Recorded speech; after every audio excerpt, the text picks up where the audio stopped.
سورہ مزمل سورہ مزمل کا تعارف۔ رکوع اور آیات کی تعداد۔ اس صورت میں 2 رکوع اور 20 آیات ہیں۔ سورہ مزمل کے مضامین۔ یہ بتایا گیا کہ دن کے مقابلے میں رات کے وقت عبادت کرنے میں زیادہ دل جمعی حاصل ہوتی ہے۔ کافروں کی گستاخیوں پر رسول کریم صلی اللہ تعالیٰ علیہ وآلہ وسلم کو صبر کرنے کی تلقین کی گئی اور آپ سے فرمایا گیا کہ جو لوگ آپ کو اور قرآن مجید کو جھٹلا رہے ہیں، آپ کی طرف سے انہیں اللہ تعالیٰ کافی ہے۔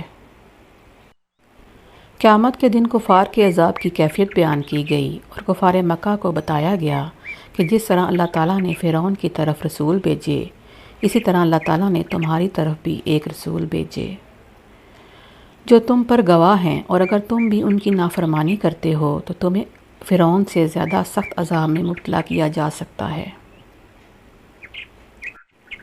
یہ بتایا گیا کہ دنیا و آخرت کے عذاب سے ڈرانے والی آیات مہلوک کے لیے نصیحت ہیں اور جو چاہے ان سے نصیحت حاصل کرے۔ اس صورت کے آخر میں امت سے تہجد کی فرضیت منسوخ کر دی گئی اور عبادت کے معاملے میں آسانی فرما دی گئی۔